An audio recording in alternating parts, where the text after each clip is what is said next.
নমস্কার বন্ধুরা, সবাই কেমন আছেন? আশা করি ভালো। তো এই যে আমি একটা সিম্পল লুকে, একদম সিম্পলও না আবার বেশি হাইটও না। তো এইটা ছিল হচ্ছে বাসন্তী পূজার দশমীর মেলা। তো আমাদের এখানে যে কোনো পূজাতে মেলা হয়। তোমাদের এখানে কার কার মেলা হয় সেটা কিন্তু বলবে। আর হ্যাঁ, কে কোথা থেকে আমার ভিডিওটা দেখছো সেটাও কিন্তু কমেন্ট করবে। তো দেখো, এখানে কিন্তু অনেক দোকান বসেছিল, আমাকে দেখিয়ে দিলাম। আর আমি যেহেতু ভিডিও করতেছি তাই আর সামনাসামনি আসা হবে না হয়তো।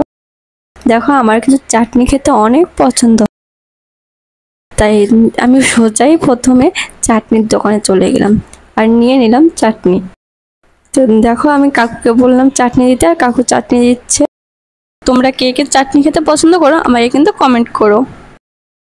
আর এই যে আমি আবার নিজে একটু ভিডিও করলাম, সামনে চুলগুলো বের করে দিলাম। তো অন্য ঘোরার সময় চুলগুলো আর কি কানে গুজাইছিল, তাই ক্যামেরাটা নিজে থেকে ধরলাম, এই জন্য চুলটা বের করে দিলাম। এই যে দেখো, খেলনার দোকান, ভিড়, হ্যাঁ তো ভিড়, যে কোনো দোকানে গিয়ে কিছু দেখবো সেটা হচ্ছিল না। এই যে এখানে প্লাস্টিকের দোকান ছিল, এখান থেকে দুইটা ঝুড়ি নিয়ে নিয়েছিলাম। যেহেতু মেলায় গেছি, কিছু না নিলে কি চলে, তাই এখান থেকে দুটো ঝুড়ি নিয়ে নিলাম। আর এখানে ছোট বাচ্চাদের খেলনা, আর দেখো বাচ্চার পিকটা কত সুন্দর কিউট, আমার খুব ভালো লেগেছে বাচ্চার ছবিটাকে। তো এই যে তারপরে এদিকতে, তো এখানে আমার নেওয়ার মতো কিছুই নাই, তো চলে এলাম এদিকটাতে। সব ঘুরে ঘুরে দেখছিলাম, হ্যাঁ। তো আর শুধু খাবার খাইছি, জাস্ট এটাই। আর শুধু দোকানপাট ঘুরে ঘুরে দেখেছি, কারণ কেনার মতো কিছুই খুঁজে পাইনি। তো এই যে এই পাশে দুইটা আন্টি বোরকা পরে আর কি জিনিসপত্র বিক্রি করছে। এনাদের এখানে শুধু কসমেটিক, তো এনারা বোরকা পরে এসেছে।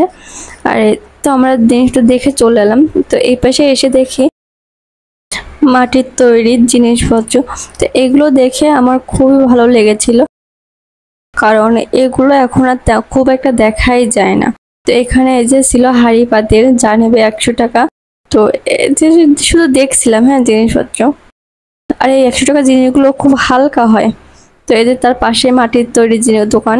তো এই দোকানটা এসে একটা পঞ্জিকা নিয়ে নিয়েছিলাম। আর এই যে এখানে বাদামওয়ালা, ফুচকা, এই যে এখানে মিষ্টির দোকান বসেছিল অনেকগুলো। তো এই যে আমরা হাঁটতে হাঁটতে চলে এলাম। তো এখানে যে একটা ভাইয়া এই যে লাইট বিক্রি করছে, তো আমি বললাম একটু ছবি তুলি দে, যে আমি একটু ছবি তুলে দিল। তো ভাইয়াটা খুব ভালো ছিল, হ্যাঁ, ভাইয়াটাই ছবি তুলে দিয়েছিল। তো ওই যে পিছনের দিকে রয়েছে, আর আমি সামনে একটা ফুচকার দোকান থেকে ফুচকা নিলাম। তারপর চলে গেলাম মিষ্টির দোকানে। তো আমার এই সাদা মিষ্টিগুলো খেতে অনেক ভালো লাগে। তোমাদের কার কার সাদা মিষ্টি খেতে ভালো লাগে কমেন্ট করবে। তো এই যে এখান থেকে ঘুরতে ঘুরতে চলে এলাম একটা পেয়ারা মাখার দোকানে। তো এখানে এসেই নিয়ে নিলাম পেয়ারা মাখা। তো পেয়ারা মাখাটা খুব ঝাল হয়েছিল, আর তখন ফোনটা আমি আমার বরের কাছে দিয়ে দিয়েছিলাম। মানে এত ঝাল হয়েছিল বলতে পারবো না। আমার তো প্রচন্ড ঝাল লেগেছিল, যেহেতু মিষ্টি খেয়ে যে ঝাল খেতে এসেছিলাম, তাই তারপরে আর ভিডিও করা হয়নি, যেহেতু ফোনটা বরের কাছে ছিল। তবে আমরা কিন্তু প্রচুর মজা করেছি, ঘোরাঘুরি করেছি। তো ভিডিওটা কেমন লাগলো ভালো কমেন্ট করে জানাবে, আর ভালো লাগলে অবশ্যই সাবস্ক্রাইব, লাইক, কমেন্ট করে যাবে।